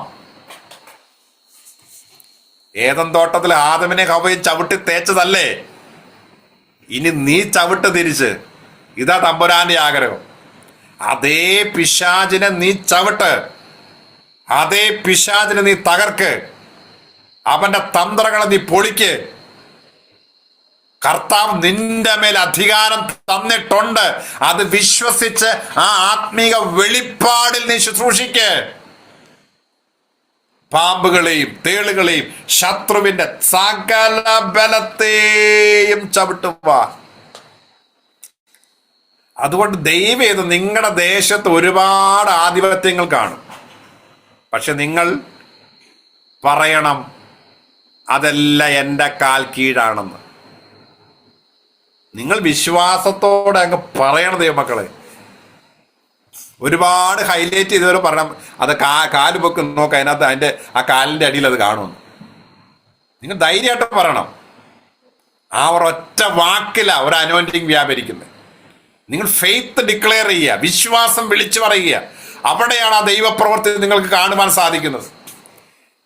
ഞാൻ ചിലരെയൊക്കെ ഞാൻ കണ്ടിട്ടുണ്ട് കേട്ടോ. ചിലപ്പോൾ ഇങ്ങനെ ചില സിനിമാ പാട്ടൊക്കെ പാടി പോകുമ്പോഴാണ് ഏതെങ്കിലും ഒരു കുരിശുപള്ളിയോ സംതിങ് എന്തെങ്കിലും കാണുന്നത്. അവിടെ വരികയും ആ പാട്ടൊക്കെ മാറ്റിയിട്ട് പിന്നെ കർത്താവിന്റെ പാട്ടാണ് പാടുന്നത്. കുറച്ചുകൂടെ അടുത്ത് വരുമ്പോൾ രക്തം ജയം രക്തം ജയം ഇതാ. അപ്പൊ പതിയെ നടന്നു പോകുന്നവർ അവിടെ എത്തുമ്പോൾ ഭയങ്കര സ്പീഡാ, ഒറ്റ സ്പീഡിൽ അങ്ങ് പോകും. ഞാൻ ആത്മമണ്ഡലം സംഭവിക്കുന്ന ഒരു കാര്യം തമാശ രീതിയിൽ പറയട്ടെ. സത്യത്തിൽ, കാരണം ഈ ക്രിസ്തു എൻ്റെ അകത്ത് ഇരിക്കുകയാണല്ലോ. സത്യം നിങ്ങളെ അല്ല ഈ പിശാച് കാണുന്നത്, അകത്തിരിക്കുന്ന ക്രിസ്തുവിനെയായി കാണുന്നത്. ഒരു ആധിപത്യം ഇരിക്കുന്നിടത്തൂടെ നിങ്ങൾ പാസ് ചെയ്യുമ്പോൾ സത്യത്തിൽ നിങ്ങളെ കണ്ട് ഇതിങ്ങനെ വിറക്കിയ. ഇവിടെ സംഭവിക്കുന്ന കാര്യം എന്താ അറിയുമോ? ഇതിനെ കണ്ട് നിങ്ങളും വിറക്കിയ, രണ്ടുപേരും വിറയ്ക്കും. എന്നിട്ട് എന്ത് ചെയ്യും? നിങ്ങളെ ഇടത്തോട്ടോറും ഇത് വലത്തോട്ട് ഓടും. ഇതാണ് ഇത് സംഭവിക്കുന്നത്. രണ്ടുപേർക്കും പേടിയാ. നീ എപ്പോഴും ഒരു കാര്യം, കർത്താവിന്റെ മക്കളെ നിങ്ങൾ എപ്പോഴും ഓർക്കണം. നിങ്ങളൊരു ആധിപത്യമുള്ള ദേശത്തുകൂടി സഞ്ചരിക്കുമ്പോൾ ആ ആധിപത്യം നിനക്കൊരു പോരാട്ടമല്ല, നീ ആ ആധിപത്യത്തിനൊരു പോരാട്ടമാണ്. ഇത് തലേ കയറ്.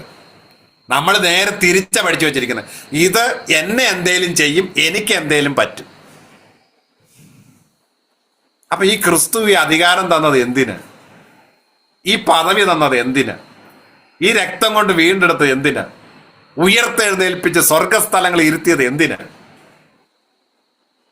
ഇത് എത്ര വലിയ ആധിപത്യമാണെങ്കിലും നീ കാഴ്ചയിൽ കാണാൻ ഭംഗിയില്ല, വലിയ വിദ്യാഭ്യാസമില്ല, വലിയ കുടുംബമഹിമയില്ല, പക്ഷെ അകത്ത് നീ ആരാന്നുള്ള ബോധ്യത്തിനകത്ത് നിന്നാൽ അത് എത്ര വലുതാണെങ്കിലും നിന്നെ കാണുമ്പോഴേ നിന്റെ പത്തി മടക്കി നിന്റെ കാലിന്റെ കീഴെ വരും.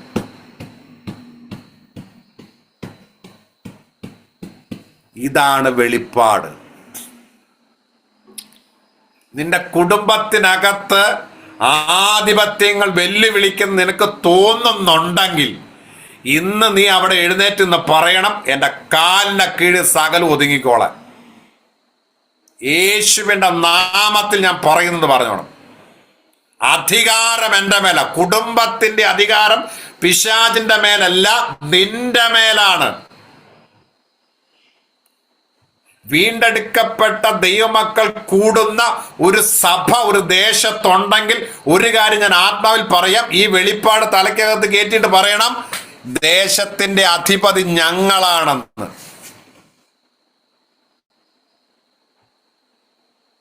അത് ഈ ലോകത്ത് എത്ര പ്രശസ്തി ഉണ്ടല്ലോ, എത്ര ആളുകൾ വന്നിട്ട് അതൊന്നും വിഷയമല്ലെന്നേ.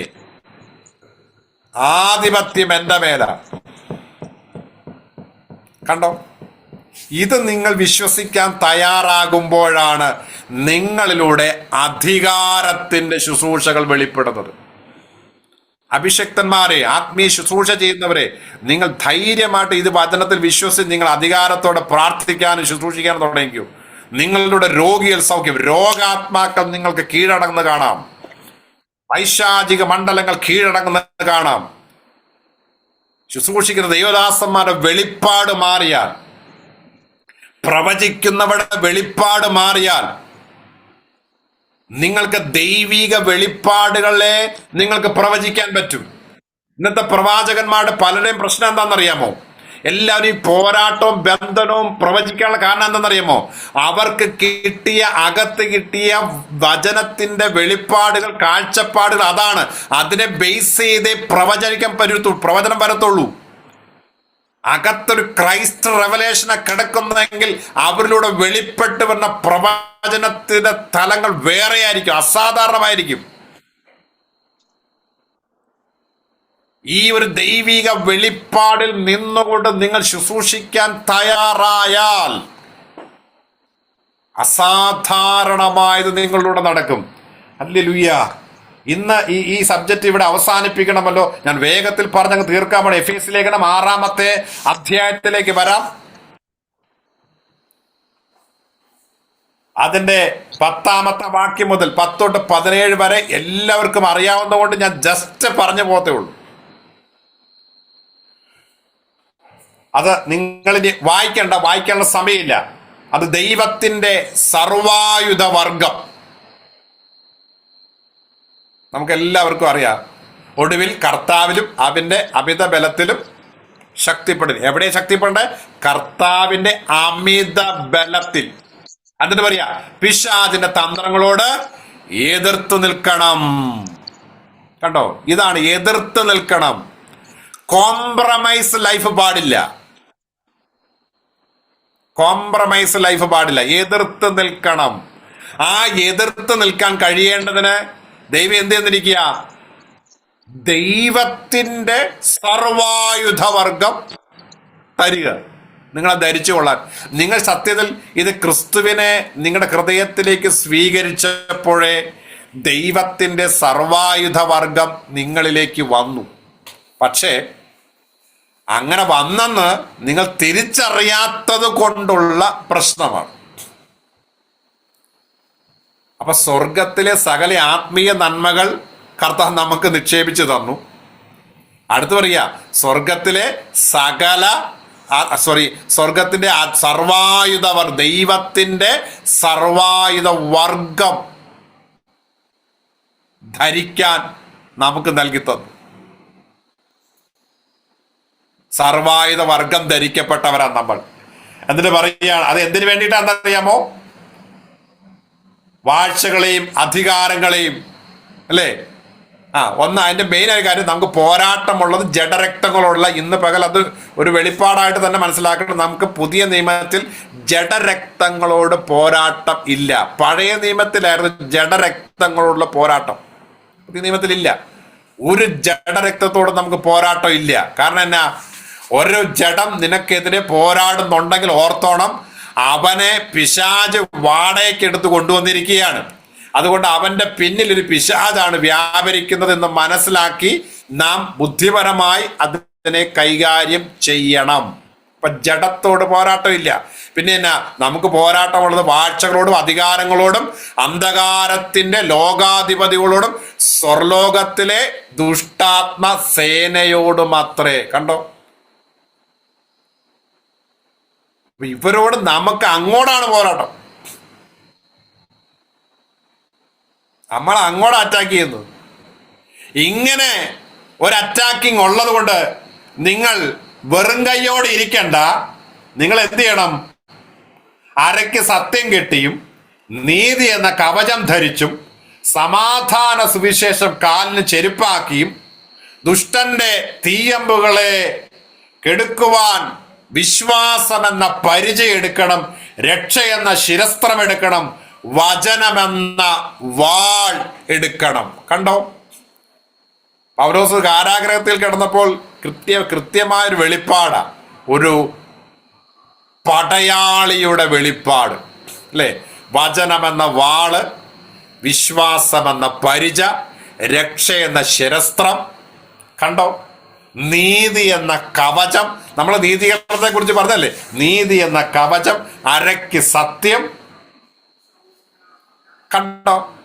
പിശാച് ആയുധമില്ലാത്തവനായി നിൽക്കുക അല്ലേ? കാരണം എന്നാ? ക്രൂശിൽ തറച്ച് എന്ത് ചെയ്തു? പിശാചിന്റെ സകല ആയുധം അവിടെ കീഴടക്കിച്ചു.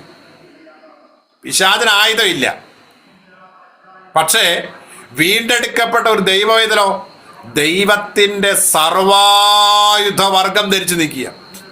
അപ്പൊ ആയുധമില്ലാത്ത പിശാചിനോട് ദൈവത്തിന്റെ സർവായുധ വർഗം ധരിച്ച് പോരാടുന്നതാണ് നമ്മൾ ഈ പറയുന്ന പോരാട്ടം. ഈ പോരാട്ടത്തിൽ ആര് ജയിക്കും? ആയുധം ഉള്ളവൻ ജയിക്കും, ആയുധം ഇല്ലാത്തവൻ ജയിക്കും. എന്നിട്ടും നമുക്ക് പേടിയ. അവന് തന്ത്രം മാത്രമേ ഉള്ളൂ. സാത്താൻ നമ്മളെ തോൽപ്പിക്കരുതെന്ന് പറയുന്നുണ്ട്. അത് ട്രാൻസ്ലേഷൻ മിസ്റ്റേക്കാ. സാത്താൻ നമ്മളെ മുതലെടുക്കരുതെന്ന്. ദൈവമക്കളെ, ദൈവിക അധികാരത്തിന്റെ ഈ ഭൂമിയിലെ കലവറയാണ് നമ്മൾ ഓരോരുത്തരും. ദൈവ തേജസ്സിന്റെ മാനപാത്രങ്ങളാണ് നമ്മൾ ഓരോരുത്തരും. ദൈവകൃപയുടെ അത്യന്ത ഖനങ്ങളാണ് നമ്മൾ ഓരോരുത്തരും. ഈ ഭൂമിയിൽ അതിനുവേണ്ടി ദൈവം നമ്മളെ തെരഞ്ഞെടുത്തത് ഓർത്താൽ, ആ കൃപ നമുക്ക് നമ്മളോട് തോന്നിയത് ഓർത്താൽ എത്ര സ്തുതിച്ചാലും നമുക്ക് മതി വരികയില്ല. ഇന്ന് പകൽ ഞാൻ വേഗത്തിൽ ഇതൊക്കെ പറഞ്ഞങ്ങ് അവസാനിപ്പിച്ച് നിർത്തുകയാണ്. ദൈവത്തിന്റെ സർവായുധം വർഗം ധരിച്ച, സ്വർഗത്തിലെ സകല ആത്മീയ നന്മകളാലും നിറയപ്പെട്ട, കർത്താവിന്റെ രക്തത്താൽ വീണ്ടെടുക്കപ്പെട്ട, മരിച്ചടക്കപ്പെട്ട് ഉയർത്തെഴുന്നേറ്റ് സ്വർഗസ്ഥലങ്ങളിൽ നമ്മളെ ഇരുത്തിയിരിക്കുന്ന, പാമ്പുകളെയും തേളുകളെയും ശത്രുവിന്റെ സകല ബലത്തെയും ചവിട്ടുവാൻ അധികാരം തന്ന, എന്തിന്? ക്രിസ്തുവിന്റെ മേൽ വ്യാപരിച്ച സകല അധികാരവും തന്റെ ശരീരമാകുന്ന സഭയ്ക്ക് കൈമാറിയ ആ കൈമാറ്റം എന്റെ മേലാണ് സംഭവിച്ചിരിക്കുന്നത് എന്നൊരാത്മീയ കാഴ്ചപ്പാട് നിങ്ങൾക്ക് ലഭിച്ചിട്ട്, നിങ്ങൾ ആത്മാവിൽ ആ വെളിപ്പാട് കിട്ടി നിങ്ങൾ ദൈവസന്നിധിയിൽ മുന്നേറാൻ തയ്യാറായാൽ നിങ്ങൾ ക്രിസ്തുവിന്റെ അധികാരിയാണ്, ക്രിസ്തുവിന്റെ അവകാശിയാണ്. ക്രിസ്തുവിന് വേണ്ടി ഈ ദേശത്തും രാജ്യത്തും പ്രയോജനപ്പെടുവാൻ, ഫലം കായ്ക്കുവാൻ, ദൈവത്തിന്റെ നീതീകരണം പ്രാപിച്ച, ദൈവത്തിന്റെ വിശുദ്ധീകരണത്തെ സ്വീകരിച്ച, ദൈവത്തിന്റെ ആ കൃപകളെ പ്രാപിച്ച ദൈവിക മക്കളായി നിൽക്കുന്നവരാണ് നിങ്ങളെന്നുള്ള ആത്മീയ ബോധ്യത്തിൽ നിന്നാൽ, ഞാനൊരു കാര്യം പറയാം, നമ്മൾ ഇങ്ങനെ ഈ വിശ്വാസത്തിൽ നടന്ന് നിത്യതയിലേക്ക് നമ്മൾ പ്രവേശിക്കപ്പെടാനിടയാകും. ഈ ലോകത്തിൽ നിങ്ങളാണ് അധികാരികൾ, നിങ്ങളാണ് അവകാശികൾ. ധൈര്യമായിട്ട് നിങ്ങൾ കർത്താവിൽ വിശ്വസിക്കുക. ഉറക്കെ നിങ്ങൾ ആരാണെന്നുള്ളത്. നമുക്ക് വേണ്ടി ദരിദ്രനാക്കപ്പെട്ടു, നമുക്ക് വേണ്ടി ബലഹീനനാക്കപ്പെട്ടു. എന്തിന്? നമുക്ക് വേണ്ടി ഒരു ആയുധമില്ലാത്തവനെ പോലെ ക്രൂശിൽ കിടന്ന് കരഞ്ഞു. തന്നെ കോൽ കൊണ്ടടിച്ചിട്ട് പോലും താൻ പ്രവചിച്ചില്ല. ഇല്ലല്ലോ, ഒന്നുമില്ലാത്തവനെ പോലെ താനാ. എന്തിനാണെന്നറിയുമോ? എല്ലാത്തിൻ്റെയും എല്ലാം നിറവായ എൻ്റെ മേൽ ഈ നിറവ് തരേണ്ടതിന് എൻ്റെ കർത്താവ് അത്രത്തോളം ശൂന്യമായി എന്നെ നിറയ്ക്കാൻ. ക്രൂശിലെ ശൂന്യത എൻ്റെ നിറവിന് വേണ്ടിയാ. മക്കളെ, അത് മറന്നു പോകല്ലേ. ആ നിറവ് എൻ്റെ മേൽ സഭ വെളിപ്പെട്ടപ്പോൾ അപ്പോസ്തല പ്രവൃത്തി തൊട്ട് അതങ്ങ് ആരംഭിച്ചു. ദൈവമക്കളെ, അത് ആരംഭിച്ചു, അത് അവസാനിച്ചിട്ടില്ല. അതുകൊണ്ടാണ് അപ്പോസ്തല പ്രവൃത്തികളുടെ പുസ്തകം എഴുതി അവസാനിപ്പിക്കാത്തത്. 2025 ഈ അപ്പോസ്തല പ്രവൃത്തി തുടർന്നു കൊണ്ടിരിക്കുക. ക്രിസ്തു വരുവോളം അത് മുമ്പോട്ട് പോകും. 2025 ഞാനാ, നമ്മൾ ഓരോരുത്തരുമാ ദൈവത്തിന്റെ നിറവ്, ദൈവത്തിന്റെ നിറവ്, ക്രിസ്തുവിന്റെ നിറവ്. ആ നിറവിൽ നിറഞ്ഞ് അധികാരത്തോടെ, ബലത്തോടെ, ശക്തിയോടെ നമുക്ക് മുന്നേറാം. കർത്താവ് നിങ്ങളെ എല്ലാവരെയും സഹായിക്കട്ടെ. നീണ്ട 5 ആഴ്ചകൾ നിങ്ങളോട് ഒരുമിച്ചായിരിക്കാൻ സർവകൃപാലുവായ ദൈവം തന്ന കൃപയ്ക്ക് നന്ദി. ഞാൻ ഓടിച്ചിട്ട് അവസാനിപ്പിച്ചതാണ്, അതുകൊണ്ട് ഇച്ചിരി സ്പീഡായി പോയി, നിങ്ങൾ ക്ഷമിക്കണം. നമുക്ക് ഒരുമിച്ച് പിന്നെയും ദൈവം എപ്പോഴെങ്കിലും ഒക്കെ കാണാം. ഞാനും നിങ്ങളെപ്പോലെ ഒരു സാധാരണ മനുഷ്യൻ. എനിക്ക് വേണ്ടിയും പ്രാർത്ഥിക്കുക. Thank you. God bless you. കർത്താവിന് ദാസനെ ദൈവം സഹായിക്കട്ടെ. സ്തോത്രം. നമുക്ക് ഇന്നും കൂടെ ഏറ്റവും അനുഗ്രഹിക്കപ്പെട്ട നിലയിൽ നമ്മുടെ അധികാരങ്ങളെയും അവകാശങ്ങളെയും എല്ലാം ഒന്നുകൂടെ ഒന്ന് പുനർജീവിപ്പിച്ചെടുക്കാന് ഭയവും ഭീരുത്വം ഉള്ളവരൊക്കെ ഉണ്ട്. എന്നെ കേൾക്കുന്നവർ പലരും ഉണ്ട്, എനിക്കറിയാം. ഇന്ന് പകല് പരിശുദ്ധാത്മാവ് നമ്മളോട് തലയെ തൊട്ട് മകനെ മകളെ എന്നൊന്നും വിളിച്ചു പറഞ്ഞില്ലെങ്കിൽ പോലും നമുക്ക് വ്യക്തതയോടെ മനസ്സിലാക്കി നമുക്ക് തന്നെ ദൈവിക അധികാരം കർത്താവ് തന്നിട്ടുണ്ട്. അതുകൊണ്ട് ആരെങ്കിലും ഭയപ്പെട്ടും ഭീതിപ്പെട്ടും പരാജയപ്പെട്ടും ഒക്കെ ആണെന്ന് തോന്നുന്നുണ്ടെങ്കിൽ ദൈവദാസന് നമ്മളെ ആരെയും തന്നെ അറിയത്തില്ല. ഈ കൂട്ടത്തിൽ അറിയാവുന്ന എന്നെ മാത്രമാണ്, മറ്റാരെയും തന്നെ അദ്ദേഹത്തിന് പരിചയമില്ല. പക്ഷേ എനിക്ക് നിങ്ങളെ പലവരെയും പരിചയമുണ്ട്. നമുക്ക് തന്നെ അറിയാമല്ലോ. ഒരു നിമിഷം ദൈവസന്നിധിയിൽ ഞാൻ 5 മിനിറ്റ് വൈകി പൊക്കോളാം, ഒരു കുഴപ്പമില്ല. ഒരു നിമിഷം എല്ലാവരും പ്രാർത്ഥനയ്ക്കായിട്ട്. അടുത്തൊരു വർഷം കർത്താവ് നമുക്ക് പുതിയത് തരാനായിട്ട് പോകും. ഇനി 2-3 ആഴ്ചയോടെ കഴിയുമ്പോൾ ഈ വർഷക്കാലം നമ്മളെ വിട്ട് കടന്നു പോകും. പിന്നെയും ഒരു പരാജയത്തിന്റെ വർഷമായിട്ട് തീരാതെ, പ്രശ്നങ്ങളില്ലാത്തവരില്ല, പ്രതികൂലങ്ങളില്ലാത്തവരില്ല, ബാധ്യതകളില്ലാത്തവരല്ല. എല്ലാവർക്കും ഒന്നല്ലേ മറ്റൊരു പ്രശ്നമുണ്ട്, എല്ലാവർക്കും പ്രശ്നങ്ങളുണ്ട്. സ്തോത്രം. കാണുന്ന എല്ലാ പ്രിയപ്പെട്ടവരും ഒരു സെക്കൻഡ് ഒന്ന് വീഡിയോയിലോട്ട് വന്നേ, പറ്റുന്ന ആൾക്കാര്. സ്വോത്രം. നമ്മൾ ഒരു നിമിഷം പ്രാർത്ഥിക്കാനായിട്ട് പോവുകയാണ്. അന്യോന്യം നമുക്ക് മുഖാമുഖം നിങ്ങൾക്ക് പ്രസംഗിച്ച പാസ്റ്റർ ഒന്ന് വന്നാട്ടെ. കുന്നുകളകന്നിടിലും മഹാപർവതം മാറിടിലും, കുന്നുകളകന്നിടിലും മഹാപർവതം മാറിടിലും, തൻ്റെ ദയയെന്നും ശാശ്വതമേ, തൻ്റെ മക്കൾക്കാശ്രയമേ, തൻ്റെ ദയയെന്നും ശാശ്വതമേ, തൻ്റെ മക്കൾക്കാശ്രയമേ. ദൈവത്തിൻ നാമത്തിൽ നാം ചേർന്നിടും സമയങ്ങളിൽ ബോധമധ്യാനിച്ചിടാ തൻ്റെ വൻകൃപകൾ ദിനവും, ബോധമധ്യാനിച്ചിടാ തൻ്റെ വൻകൃപകൾ ദിനവും. സീയോനിലവൻ നമുക്കാ അതിശ്രേഷ്ഠമൂലക്കല്ല, സീയോനിലവൻ നമുക്ക് അതിശ്രേഷ്ഠമൂലക്കല്ല. തന്നോടു ചേർന്നു നാമും തൻ്റെ ജീവക്കല്ലുകളായിടാ, തന്നോടു ചേർന്നു നാമും തൻ്റെ ജീവക്കല്ലുകളായിടാ. ദൈവത്തിൻ നാമത്തിൽ നാം ചേർന്നിടും സമയങ്ങളിൽ മോദമധ്യാനിച്ചിടാം തൻ്റെ വൻ കൃപകൾ ദിനവും. മോദമധ്യാനിച്ചിടാം തൻ്റെ വൻ കൃപകൾ ദിനവും. കർത്തൻ തൻ വരവിൻ നാളിൽ തൻ്റെ കാന്തയം നമ്മെ ചേർത്തിടും. കർത്തൻ തൻ വരവിൻ നാളിൽ തൻ്റെ കാന്തയം നമ്മെ ചേർത്തിടും.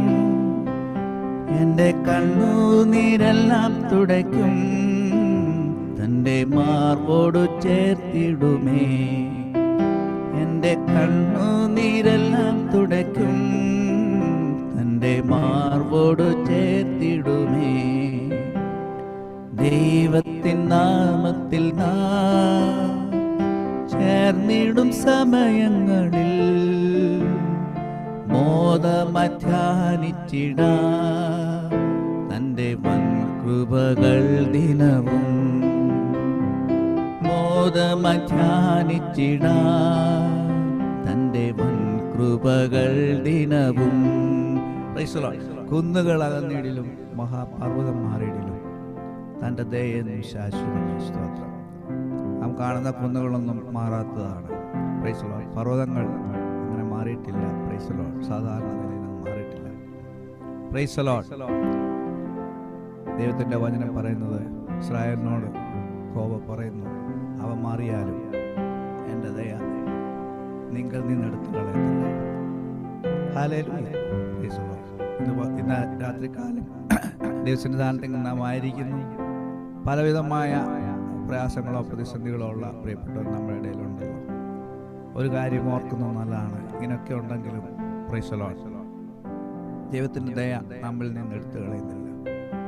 നാം അവനിൽ ആശ്രയിച്ച് നിൽക്കുന്നിടത്തോളം അവൻ നമ്മളെ ഉപേക്ഷിക്കാത്ത കർത്താവാണ്. നമുക്ക് ഈ പാട്ട് വീണ്ടും പാടാം. കുന്നുകളകന്നിടും കുന്നുകളകന്നിടിലും മഹാപർവ്വതം മാറിടിലും. കുന്നുകളകന്നിടിലും മഹാപർവ്വതം മാറിടിലും തൻ്റെ ദയയെന്നും ശാശ്വതമേ. തൻ്റെ മക്കൾക്കാശ്രയമേ.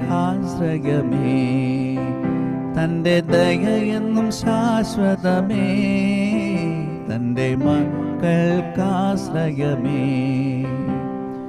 ദൈവത്തിൻ നാമത്തിൽ നാം ചേർന്നിടും സമയങ്ങളിൽ മോദമധ്യാനിച്ചിടാം തൻ്റെ വൻ കൃപകൾ ദിനവും. മോദമധ്യാനിച്ചിടാം തൻ്റെ വൻ കൃപകൾ ദിനവും. കർത്തൻ തൻ വരവിൻ നാളിൽ തൻ്റെ കാന്തയം നമ്മെ ചേർത്തിടും. കർത്തൻ തൻ വരവിൻ നാളിൽ തൻ്റെ കാന്തയം നമ്മെ ചേർത്തിടും. എൻ്റെ കണ്ണുനീരെല്ലാം തുടയ്ക്കും, തൻ്റെ മാവോടു ചേർത്തിടുമേ. എൻ്റെ കണ്ണുനീരെല്ലാം തുടയ്ക്കും, തൻ്റെ മാവോടു ചേർത്തിടുമേ. ദൈവത്തിൻ നാമത്തിൽ നാം ചേർന്നിടും സമയങ്ങളിൽ മോദമധ്യാനിച്ചിടാം തൻ്റെ വൻ കൃപകൾ ദിനവും. മോദമധ്യാനിച്ചിടാം തൻ്റെ വൻ കൃപകൾ ദിനവും. ഉണർന്നു ഘോഷിപ്പിൻ സ്വന്ത ജനമേ, ഹൃദയം നന്ദിയാൽ നിറഞ്ഞു കവിയട്ടെ. ഉണർന്നു ഘോഷിപ്പിൻ സ്വന്ത ജനമേ, ഹൃദയം നന്ദിയാൽ നിറഞ്ഞു കവിയട്ടെ. പാപകൂപത്തിൽ കിടന്ന നാം ഇന്ന് പരന്റെ വാഗ്ദത്ത സുതരല്ലോ. പാപകൂപത്തിൽ കിടന്ന നാം ഇന്ന് പരന്റെ വാഗ്ദത്ത സുതരല്ലോ. സ്തുതിപ്പിൻ സ്തുതിപ്പിൻ ദൈവജനമേ, സ്തുതികളിന്മേ വസിക്കും പ്രിയനെ. അനുദിനമവൻ ചെയ്ത നന്മകൾ അനൽപമേ മനം മറക്കുമോ? അനുദിനമവൻ ചെയ്ത നന്മകൾ അനൽപമേ മനം മറക്കുമോ? വിളിച്ചവനുടെ ഗുണങ്ങൾ ഘോഷിപ്പാൻ തിരഞ്ഞെടുത്തതാ വിശുദ്ധ വംശമേ. വിളിച്ചവനുടെ ഗുണങ്ങൾ ഘോഷിപ്പാൻ തിരഞ്ഞെടുത്തതാ വിശുദ്ധ വംശം. ജയപ്രഭുവിൻ്റെ കൃപ ലഭിച്ചതാ ജയത്തിൻ ഘോഷങ്ങൾ മുഴക്കിടാം. ജയപ്രഭുവിൻ്റെ കൃപ ലഭിച്ചതാ ജയത്തിൻ ഘോഷങ്ങൾ മുഴക്കിടാം. സ്തുതിപ്പിൻ സ്തുതിപ്പിൻ ദൈവജനമേ, സ്തുതികളിന്മേ വസിക്കും പ്രിയനെ. അനുദിനമവൻ ചെയ്ത നന്മകൾ അനൽപമേ മനം മറക്കുമോ? അനുദിനമവൻ ചെയ്ത നന്മകൾ അനൽപമേ മനം മറക്കുമോ? പരന്റെ സ്നേഹത്താൽ പരം പ്രകാശിപ്പാൻ പരിശുദ്ധനുടെ പരമസംഘമേ. പരന്റെ സ്നേഹത്താൽ പരം പ്രകാശിപ്പാൻ പരിശുദ്ധനുടെ പരമസംഘമേ. കരങ്ങളിൽ നമ്മെ വഹിക്കുന്നോ ദിനം തോറും ഭാരങ്ങൾ ചുമക്കുന്നു. കരങ്ങളിൽ നമ്മെ വഹിക്കുന്നോ ദിനം തോറും ഭാരങ്ങൾ ചുമക്കുന്നു. സ്തുതിപ്പിൻ സ്തുതിപ്പിൻ ദൈവജനമേ, സ്തുതികളിന്മേ വസിക്കും പ്രിയനെ. അനുദിനമവൻ ചെയ്ത നന്മകൾ അനൽപമേ മനം മറക്കുമോ? അനുദിനമവൻ ചെയ്ത നന്മകൾ അനൽപമേ മനം മറക്കുമോ? കൃപയിൻ ആത്മാവാൽ നിറയാം നമ്മുടെ ദുരിതങ്ങൾ ഹിമം പോലെ അലിയട്ടെ. കൃപയിൻ ആത്മാവാൽ നിറയാം നമ്മുടെ ദുരിതങ്ങൾ ഹിമം പോലെ അലിയട്ടെ. പരമവിളിയുടെ വിരുദിന നമ്മെ വിളിച്ചവനെന്നും നടത്തിടും. പരമവിളിയുടെ വിരുദിനായി നമ്മെ വിളിച്ചവനെന്നും നടത്തിടും. സ്തുതിപ്പിൻ സ്തുതിപ്പിൻ ദൈവജനമേ, സ്തുതികളിന്മേ വസിക്കും പ്രിയനെ. അനുദിനമവൻ ചെയ്ത നന്മകൾ അനൽപമേ മനം മറക്കുമോ?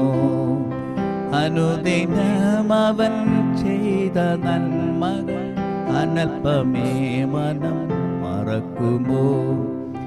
കൃപയിൻ ആത്മാവാൽ നിറയാം നമ്മുടെ ദുരിതങ്ങൾ ഹിമം പോലെ അലിയട്ടെ.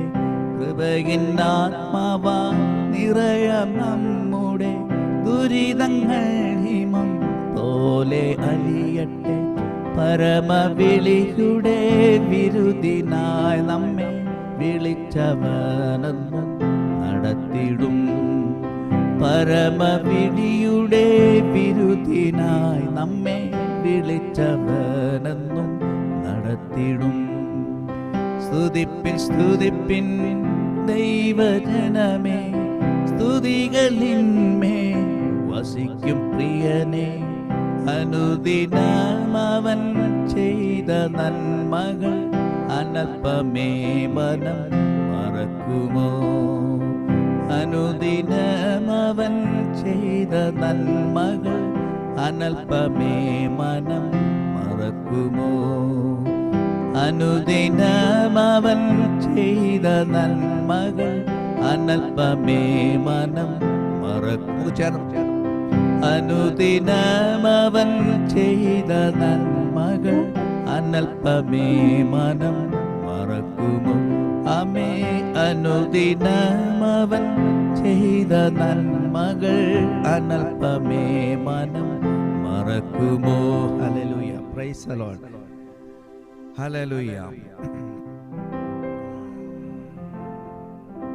നാം ദൈവത്തിന്റെ വചനത്തിൽ കർത്താവ് പ്രൈസ് ദി ലോർഡ് ഇസ്രായേൽ മക്കളെ ചെങ്കടൽ കടത്തിയ കഥകൾ അല്ലെങ്കിൽ ചരിത്രം നാം വായിച്ചിട്ടുണ്ട്. ദൈവത്തിന് ആഴിയിൽ മാത്രമേ അത്ഭുതം പ്രവർത്തിക്കാൻ കഴിയുമോ? അല്ല, എല്ലാ അവന്യയിലും എല്ലാ മേഖലകളിലും കർത്താവിന് അത്ഭുതം പ്രവർത്തിക്കും. കരയിൽ പ്രവർത്തിക്കാൻ കഴിയും, ആകാശത്തിൽ പ്രവർത്തിക്കാൻ കഴിയും. Price the Lord. ഹല്ലേലൂയ. വാതിലുകൾ പലതും അടഞ്ഞാലും വല്ലഭൻ പുതുവഴി തുറക്കുന്ന കർത്താവാണ്. ആ ദൈവത്തെയാണ് നാം സേവിക്കുന്നത്. Praise the Lord. വേറൊരിടത്ത് ദൈവത്തിന്റെ വചനത്തിൽ കാണുന്നത് അവൻ ഏകനായി അത്ഭുതങ്ങൾ പ്രവർത്തിക്കുന്ന കർത്താവാകുന്നു. ഞാൻ ഈ പുസ്തകങ്ങൾ പല ഗ്രന്ഥങ്ങൾ വായിച്ചിട്ടുള്ളപ്പോൾ മനസ്സിലാകും. ചില മതഗ്രന്ഥങ്ങളിൽ അവർ പറയുന്നത് ഒരാളെടുക്കെ ചെല്ലുമ്പോൾ അത് നമ്മുടെ ഡിപ്പാർട്ട്മെൻ്റ് അല്ല, അത് വേറെ ഡിപ്പാർട്ട്മെൻറ്റാണ്. പിന്നെ അവിടെ 1000 വർഷം തപസ്സിരുന്നു നാളെ സംഭവിക്കേണ്ട കാര്യത്തിന് വേണ്ടി. അങ്ങനെ ഒത്തിരി പ്രൈസ് കോംപ്ലിക്കേഷൻസ്. ദൈവസന്നിധാനത്തിൽ കടന്നു ചെന്നാൽ, യേശുവിൻ്റെ അടുക്കൽ കടന്നു ചെന്നാൽ തനിക്ക് ആരുടെയും സപ്പോർട്ട് ആവശ്യമില്ല. തനിക്ക് ആരുടെയും ഹല്ലേലൂയ പ്രൈസ് ആരോട് ചിന്തിക്കേണ്ട ആവശ്യമില്ല. തന്നേകനായി അത്ഭുതങ്ങൾ പ്രവർത്തിക്കുന്ന കർത്താവാണ്. ഇന്ന് പകൽക്കാലം അല്ലെങ്കിൽ ഇന്ന് രാത്രികാലം വൈകിയ സമയത്ത് പ്രൈസ് ലോകത്തിൻ്റെ പല ഭാഗങ്ങളിൽ നമ്മളായിരിക്കുന്നല്ലോ. ഏത് കാര്യങ്ങളാണാലും കർത്താവിനോട് നമ്മുടെ ആവശ്യങ്ങൾ പറഞ്ഞാൽ പ്രൈസ് ലോർഡ്, അല്ലെങ്കിൽ വാതിലുകൾ അടഞ്ഞു പോയെങ്കിൽ ദുഃഖിക്കേണ്ട കാര്യമില്ല. പ്രൈസ് ലോർഡ്, അവൻ പുതിയ വഴി തുറക്കുന്ന കർത്താവാണ്. നമുക്ക് ഈ പാട്ട് ചേർന്ന് പാടി നിർത്തുവാനായിട്ട് ആഗ്രഹിക്കുന്നു. വഴിയൊരുക്കും അവൻ നാഴികളിൽ വലങ്കൈ പിടിച്ചെന്നെ വഴി നടത്തും. വഴിയൊരുക്കും അവൻ നാഴികളിൽ വലങ്കൈ പിടിച്ചെന്നെ വഴി നടത്തും. വാതിലുകൾ പലതും അടഞ്ഞിടിലും വല്ലഭൻ പുതുവഴി തുറന്നിടുമേ. വാതിലുകൾ പലതും അടഞ്ഞിടിലും വല്ലഭൻ പുതുവഴി തുറന്നിടുമേ. നിനക്കാ കരുതും അവൻ നല്ല ഓഹരി. നിനക്കാ കരുതും അവൻ നല്ല ഓഹരി. കഷ്ടങ്ങളിൽ നല്ല തുണയേശു കണ്ണുനീരവൻ തുടയ്ക്കും. കഷ്ടങ്ങളിൽ നല്ല തുണയേശു കണ്ണുനീരവൻ തുടയ്ക്കും. വാഗ്ദത്തം നമ്മുടെ നിക്ഷേപമേ, വാക്കു പറഞ്ഞവൻ മാറുകില്ല. വാഗ്ദത്തം നമ്മുടെ നിക്ഷേപമേ, വാക്കു പറഞ്ഞവൻ മാറുകില്ല. വാനവും ഭൂമിയും മാറിയിടുമേ, വചനങ്ങൾക്കൊരു മാറ്റമില്ല. വാനവും ഭൂമിയും മാറിയിടുമേ, വചനങ്ങൾക്കൊരു മാറ്റമില്ല. നിനക്കാ കരുതും അവൻ നല്ല ഓഹരി. കഷ്ടങ്ങളിൽ നല്ല തുണയേശു കണ്ണുനീരവൻ തുടയ്ക്കും. അമ്മ കഷ്ടങ്ങളിൽ നല്ല തുണയേശു കണ്ണുനീരവൻ തുടയ്ക്കും. രോഗങ്ങളാൽ നീ വലയുകയോ, ഭാരങ്ങളാൽ നീ തളരുകയോ. രോഗങ്ങളാൽ നീ വലയുകയോ, ഭാരങ്ങളാൽ നീ തളരുകയോ.